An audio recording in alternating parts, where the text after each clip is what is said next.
On today's show, the 16-game winning streak is over. The Cavs lose to the Orlando Magic on Sunday, but there's nothing to panic about. We'll talk through the loss and why it might be a bit of a good thing for the team on today's edition of Locked On Cavs.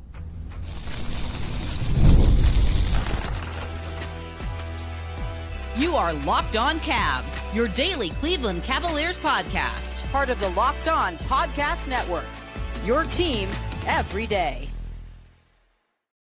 What's up, everybody? My name's Danny Cunningham. You might know me from my time covering the Cleveland Cavaliers, places like my Substack, The Inside Shot, 92.3 The Fan, Cleveland Magazine, and a number of other stops along the way. I want to say thank you to you for making Locked On Cavs your first listen today and every day. You can find the show anywhere you get your podcasts, Apple, Spotify, anywhere else. Drop us a 5-star rating. Leave us a nice review. Be a friend. Tell a friend about Locked On Cavs. Make sure you're subscribed.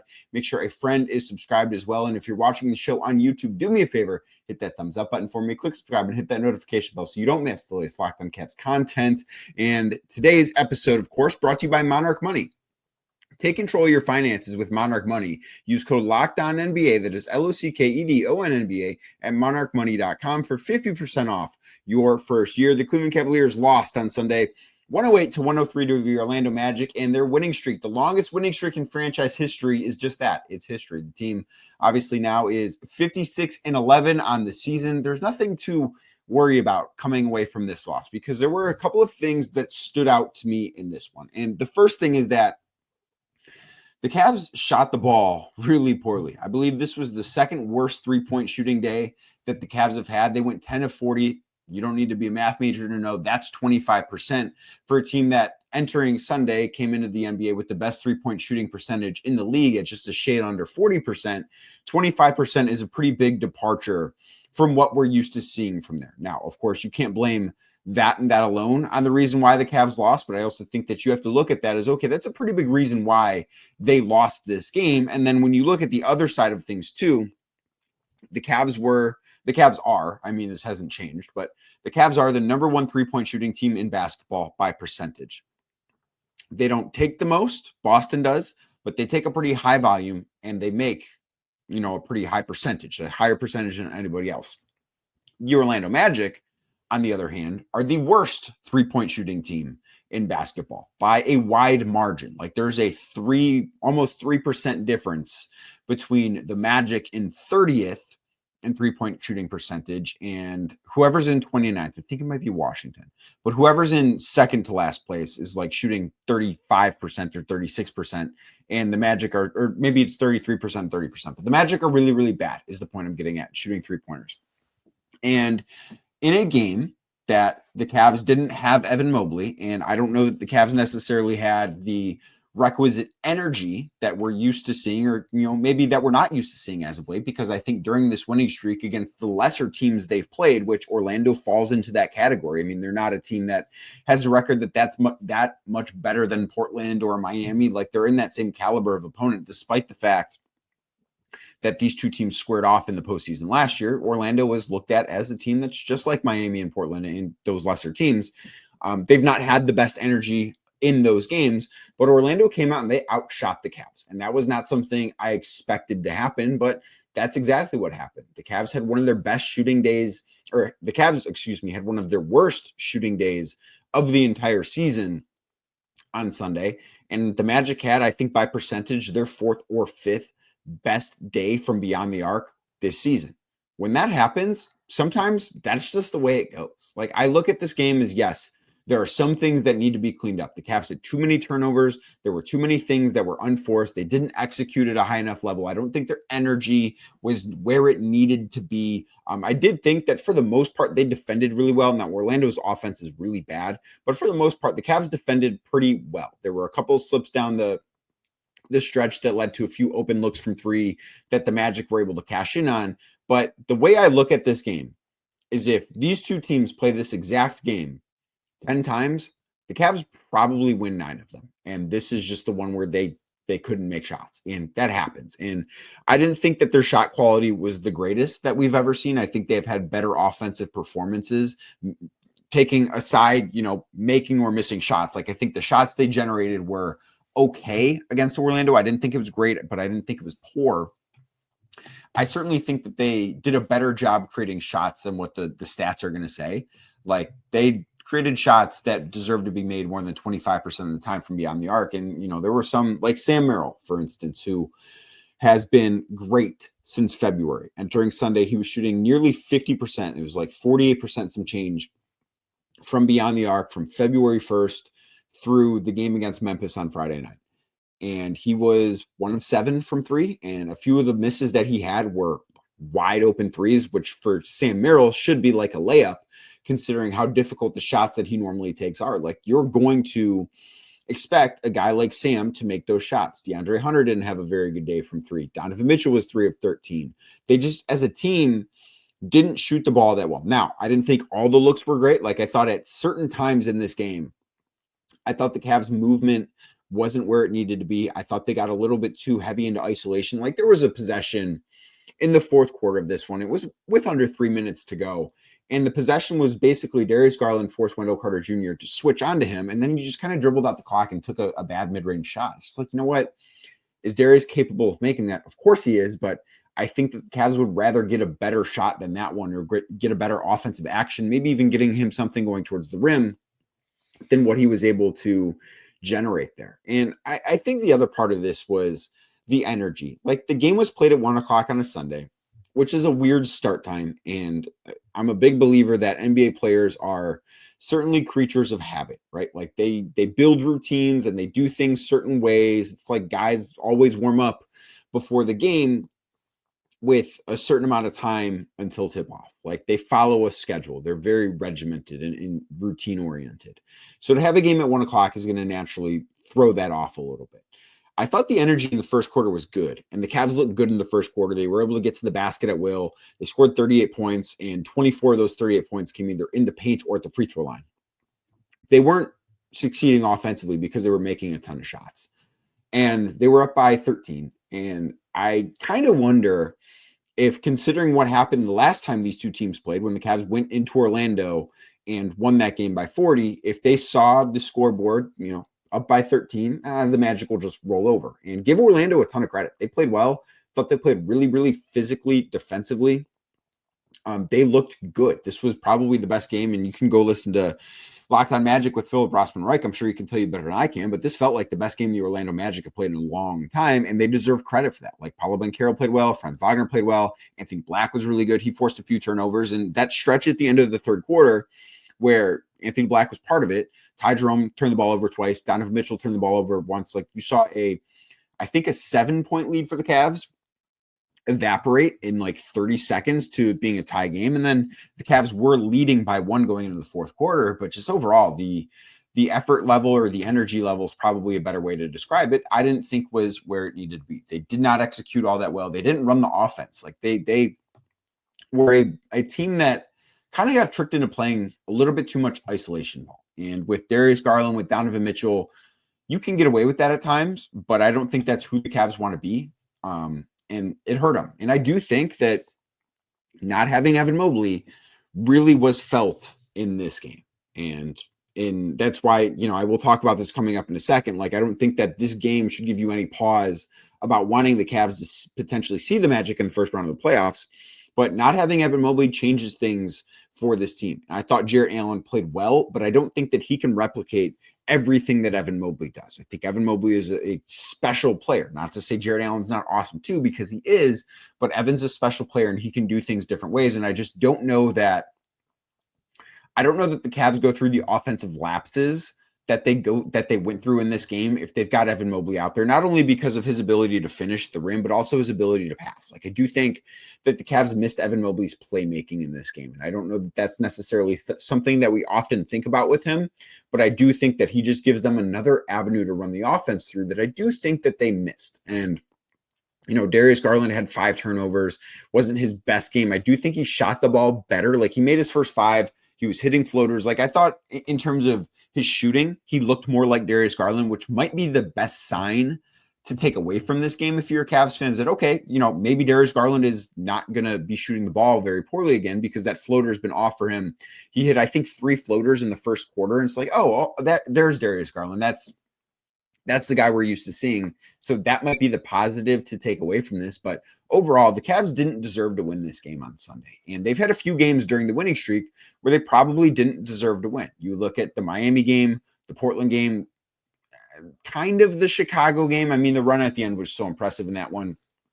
The Brooklyn game, the Charlotte game, certainly. Like, they had a few games where, okay, this is gonna, it's a hiccup. It deserved to be lost, and they found a way to win, which of course is a sign of a great team. But even the best teams can't find a way to win every single time when they don't deserve to, and that's what Sunday was. Now, is it something that you look at and say, oh, well, it'll be a good sign for the Cavs? I think it could be, and I'll talk about that coming up in a little bit. But the Magic are a team that the Cavs could see in the first round of the playoffs. Despite losing to them on Sunday, I don't think that's something where it should strike any fear into your heart. I'll tell you why next, right here on Locked On Cavs.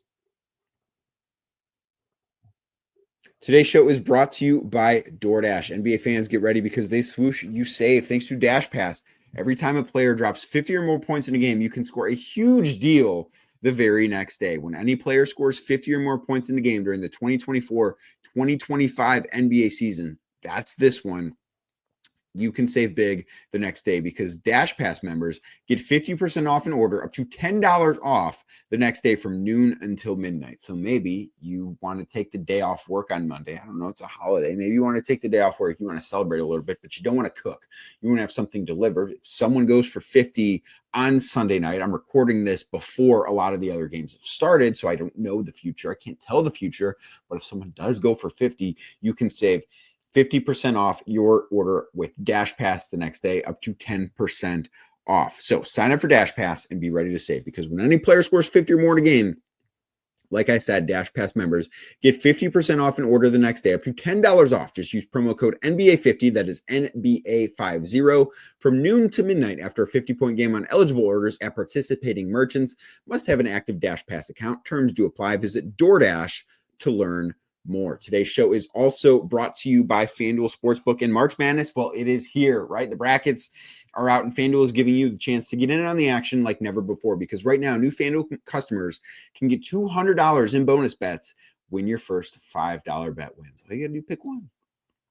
That first $5 bet, make it a winner. Make that first $5 bet a winner and $200 in extra bucks to use on everything from buzzer beaters to Cinderella stories, even who's going to be cutting down the nets at the end of it all. Maybe you have your eye on a few underdogs that snuck in. FanDuel makes it easy to back them with spreads, totals, game props, and so much more. And tournament games happening just about every day, so there's always some action to get in on with FanDuel. And the app is simple to use, so when you win, you get paid instantly. There's no waiting around. What you need to do is you need to visit FanDuel.com. That is FanDuel.com. And if you're a new customer, that first $5 bet can turn into $200 in bonus bets if that first $5 bet wins. So again, FanDuel.com or the FanDuel app, FanDuel.com. Get in on the college hoops action all tournament long with FanDuel, America's #1 sports book. Thank you again for making Locked On Cavs your first listen today and every day. Like I said earlier, you can find the show anywhere you get your podcast, Apple, Spotify, anywhere else. Drop us a 5-star rating. Leave us a nice review. Be a friend. Tell a friend about Locked On Cavs. Make sure you're subscribed. Make sure a friend is subscribed. Make sure you're also subscribed to the Locked On Cavs daily newsletter. It's your one-stop for ultimate team and league coverage delivered right to your inbox. You can sign up for free right now at LockedOnDaily.com. That is LockedOnDaily.com. And start your day with the all-new free Locked On Cavs newsletter. So the Orlando Magic are not going to make it out of the play-in. They are too far back, and I do need to pull up the standings to see just how many games they are back as I record this, but they're not going to be able to catch the Detroit Pistons, who are currently in 6th. They are 5.5 games behind the Pistons, and it would be pretty stunning if the Magic climbed up to 6. What the Magic could be is a team the Cavs see in the first round. And yes, the Magic beat the Cavs on Sunday. And no, you should not let that impact who you want the Cavs to see in the first round of the playoffs. I don't think it matters. I really don't. Because as I mentioned in the first segment, if this game gets played 10 times, the Cavs win 9 of them. Because the Cavs are too good of a team to shoot the ball as poorly as they did on Sunday repeatedly. That's not who they're going to be. They're good enough to find ways around it. Like the fact that the Cavs almost won this game despite only making 25% of the threes, could be viewed as a testament to how good they are. It does take away a pretty big margin for error, right? Like the margin for error evaporates pretty quickly when you have a day shooting the basketball as poorly as the Cavs did on Sunday. But do you believe that they're going to shoot the ball that poorly 4 times in 7 games? I don't. I don't think that's something that's going to happen against Orlando. And then I will flip things, because the other part of this game was how well Orlando shot the basketball. They are, as I mentioned in the first segment, the worst shooting team in the NBA. They are abysmal from beyond the arc. They're terrible from deep. On Sunday, the Magic finished 13 of 31. They shot 42% from deep. It was one of the best nights they've had all season long from beyond the arc. Do you believe the Orlando Magic, who are a team that is below 35% on the season from beyond the arc, and I want to look up exactly what they are, but if you believe that they're going to be able to shoot the ball that well from deep throughout the entire season, I don't believe you. They are shooting 31.1% from beyond the arc on after Sunday's game. If you think they're going to shoot 13% essentially better than their season average against the Cavs, while the Cavs shoot 13% worse than their season average, 14% worse than their season average, then yes, this could be an exciting series. Those things are not going to happen. That this was not a repeatable thing. I'm not going to sit here and say it was a fluke, because that takes some credit away from Orlando, and I think they deserve credit for how they played. But the Cavs are not going to play like this over and over and over again in the postseason. I also think the other thing too, I think the intensity level will be higher. And I do think that has been part of the thing with the Cavs, is that lately, I don't know that they have matched the intensity of their opponents. I don't think that they matched the intensity or the physicality against Orlando on Sunday. In the postseason, I don't think that's going to be an issue. It can be difficult for NBA teams to get up for 1 o'clock tip times. That can be a challenge. In the postseason, I don't think that's a challenge. I would not anticipate that being an issue for the Cavs. The other thing, Evan Mobley didn't play in this game. And I know that Evan Mobley is a really, really good basketball player. And that is something that maybe doesn't get talked about quite enough, because he's not somebody that's always going to light up the box score numbers. Like, he's not a guy that goes out and averages 25 points a game. He's not a guy that's going to take a ton of shots, but he's going to do so many things that don't always show up in the box score that make the Cavs who the Cavs are. And when they don't have him, they are a worse team. They're not a bad team. If they didn't have Evan Mobley, they'd still be a team that's above 500. But with Evan Mobley, they turn into one of the best regular season teams ever. And I think that his impact, the lack of him on Sunday, was really felt. I think that the Cavs felt not having Evan Mobley. Now, the foot injury happened. I've been led to believe it's not a very big deal. Happened against Memphis on Friday. I don't think it's a big deal for Evan. Maybe he misses another game. Maybe he doesn't. But this is not something that I look at and say, oh, man, Evan's going to miss a couple weeks here. That would be very surprising. So they will, I assume, have Evan in any postseason series they would play. Like, if the Cavs are healthy, which they were not, and I understand Orlando doesn't have Jalen Suggs, but he's not coming back this year. Cole Anthony tried to play, really couldn't play, had one bad stint. Like, I get that stuff too. Like, injuries do matter, and every team goes through injuries. I'm not saying that the Cavs lost this game solely because Evan Mobley didn't play, because that's not true. But I think he entirely changes this series. Like, I really, really do believe that. I don't think that there are very many avenues for the Orlando Magic to beat the Cavs 4 times in 7 games. Could they get a game? Sure. They're absolutely capable of getting a game. Paulo Banchero's awesome. Franz Wagner, I thought, had a pretty solid second half on Sunday. Anthony Black did some good things. Like, they've got good players. They're not a bad team. They're a team that's had a bad season, but I don't look at them as a bad team. But if you look at the bones of who the Orlando Magic are, they're not a team that is going to outscore their opponent from beyond the arc very often. They did it against the Cavs on Sunday. That is what I keep coming back to, is I don't think they're capable of doing that. I think the Cavs are capable of outscoring every team in the NBA from beyond the arc on any night. I don't feel that way against Orlando. Like, the Cavs, if the Cavs and Magic played 10 times this year, and I need to go back and look at the box score for the first game, because if I could say something that would be really funny if I didn't, but if these two teams played 10 times this year, how many times would Orlando outscore the Cavs from three? Like, how frequently would that be a thing that happens? If let's say that they had to play 7 games in the postseason, like, no, even if the Cavs won the first 4, they had to play 7 of them. How many of those games would Orlando outscore the Cavs from three? They've done it in 1 out of 3 matchups this year. In the first one, the Magic were 11 of 33. The Cavs were 15 of 38. And that was before the Cavs really ramped up their 3-point volume.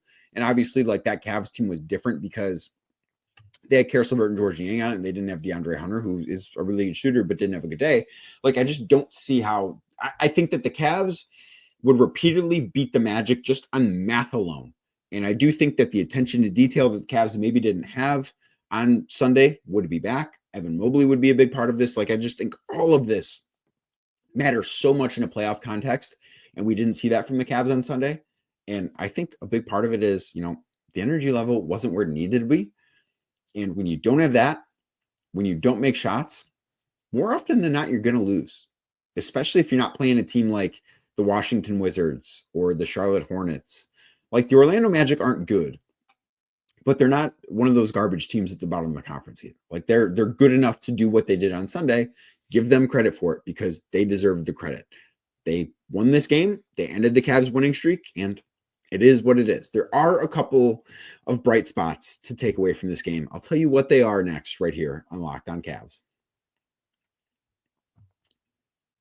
Today's show is brought to you by Monarch Money. Do you ever check into your bank account and you're like, oh my goodness, where did my money go? Well, between dining out, online shopping, entertainment, it can be easy to lose track of that cash. And that's where Monarch Money comes in, because they can be your personal CFO, giving you full visibility and control over your finances. Monarch Money isn't just a budgeting app. It's a complete financial command center. You can track all your accounts, investments, spending right in one place. So you just stop managing your money and start building your wealth. So maybe you started using Monarch and you realized how much you've spent on food delivery. I'm not necessarily someone that gets food delivered, but maybe you do. And that can be a big, big cost. Now you can budget money.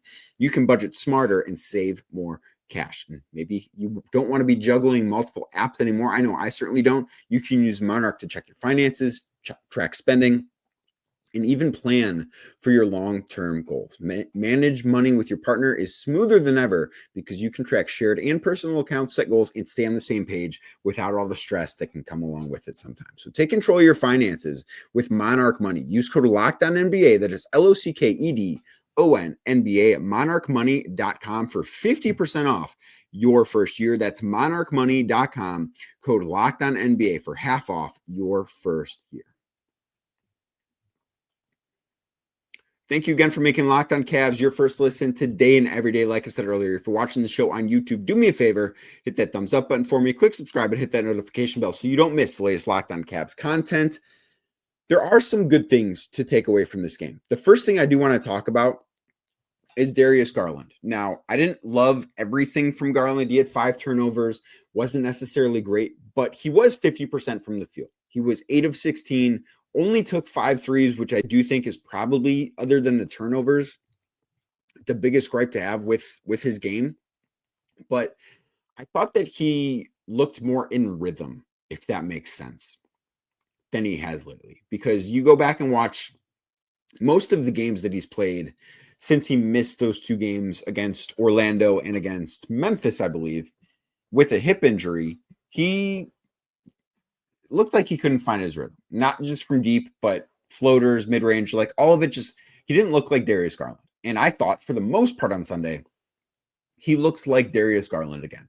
And that is a really good sign, because for the Cavs to get to where the Cavs want to get to, they're going to need Darius Garland to be awesome, right? Like, they need Darius Garland to be the all-star point guard that he is, and not the guy who's played for the last couple of weeks for the Cavs.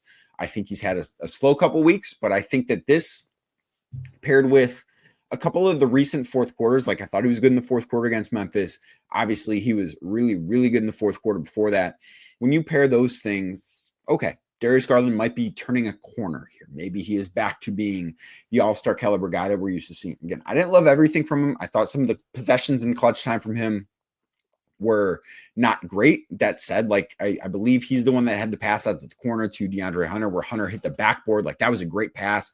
that was a shot you expect Hunter to make. So overall, I think he's the guy to be happy with how he played on Sunday afternoon. Just you hope that things are going to be turning in the right direction. And the other thing in the good column here, I kind of think the Cavs needed this. And you never want to see the team lose games if you're a fan, right? Like you want the Cavs to go 80-2. No, that's not feasible. That doesn't happen. But I think that a lot of winning can bring forth a lot of pressure, like to keep the wins going. And there's going to be a ton of pressure on this team when the postseason arrives. There's no doubt about that. Like they're going to have very high expectations internally. They're going to be high expectations externally. Like there's going to be a lot of pressure on the Cavs. But I think that during these winning streaks, I think we saw it at the start of the year probably the most, just because 15 games, 15-0, like the 0 in the loss column, I think mattered. So I think you saw it more then. But then as you build these winning streaks, like there becomes a target on your back. And this isn't to say that there won't be a target on the Cavs back on Tuesday when they're in Los Angeles against the LA Clippers. But every team wants to be the team that ends the streak. Like you can't watch this game on Sunday and tell me the Orlando Magic didn't want that game more than the Cavs. And is there an issue with that? Sure. Like you can be upset, but at the end of the day, this is a team that's 56-11. If they kick a game on a Sunday afternoon in March, I don't think it's the end of the world for them. But there's that big target on their back, and there's a lot of pressure. And it's not necessarily the feeling of like, oh, we need to be perfect, because I don't think that feeling has necessarily existed. But every team wants to be the team to end a streak. And the Cavs have had this 3 times now, where they had it at the start of the season, which I think there was the most pressure at the end of that streak. They had it in the 12-game winning streak that they lost to Indiana, and a game that, maybe looked a little bit like this one, but the Pacers are just a better offensive team. And they were able to pull away in a way that the Magic couldn't. And then at this one, like I think that Memphis really wanted it, but the Cavs showed up for that game. Like the Cavs got up for that. So I think when you start to pair those things with the Cavs, maybe not getting up for the games against the lesser teams, I think that this was bound to happen. And as the team now heads out west for their last big road trip of the year, it's a 5-game road trip. They go LA, Sacramento, Phoenix, Utah, and Portland. I don't know that a wake-up call is the right way to term this, but I do think it can be a little simple reminder that, okay, we're not an invincible team. Like we are capable of having bad nights. And with the playoffs a little over a month away, like the Cavs' first game will most likely be April 20th in the postseason. I do think that it's probably time for them to start locking in a little bit more and bringing a little bit higher level of focus and attention to detail and energy level on a nightly basis. And I recognize you can't do that 82 times. No team can do that 82 times. The best teams ever have had really bad losses on their ledger. And this isn't, I don't think, the worst loss in the world for the Cavs. Like I think that you would rather see the streak end to Orlando than, if they would have lost to Charlotte last Friday or Portland or Chicago. Like I think that they would have, if you as a fan got to pick who the streak ends to, you probably wouldn't have picked Orlando, but you'd pick them before some of the bad teams. And I just think it catches up to you at some point. And I do think that with now, 15 or 16 games left in the season, this can be a good reset for the Cavs. They have the opportunity now to almost clear their minds. They don't have to think about a winning streak anymore. They can just go out again and play basketball. And I think it'll be a very interesting thing to see how they respond to this loss. What do they look like? How do they come out? Do they come out more focused on Tuesday night in LA? Do they come out with a little bit more energy? Do they come out looking like the team that has won 56 games so far this season? I think those will be the things really to keep an eye on as this week goes on. But like I said, they now go out west, 5-game road trip. LA, Sacramento, Phoenix, Utah, Portland. The Locked On Cavs Whip Around show will be back. We'll be talking Clippers, we'll be talking Kings, and we will be talking Phoenix Suns, the worst vibes in basketball, a little bit later today on Locked On Cavs. So if you're listening to this, maybe it's Monday morning. Maybe you are having yourself a nice St. Patrick's Day in Cleveland. Obviously, very big holiday here. But the Locked On Cavs Whip Around episode will be coming your way around noon today. Planning on releasing that. So make sure you keep it locked here. Make sure you're subscribed wherever you get your podcast, Apple, Spotify, anywhere else. Drop us a 5-star rating. Leave us a nice review. Be a friend. Tell a friend about Locked On Cavs. Make sure you're subscribed. Make sure a friend is subscribed as well. And if you're watching the show on YouTube, do me a favor, hit that thumbs up button for me, click subscribe, and hit that notification bell so you don't miss the latest Locked On Cavs content. I'll be back tomorrow with more talk about the Cavs.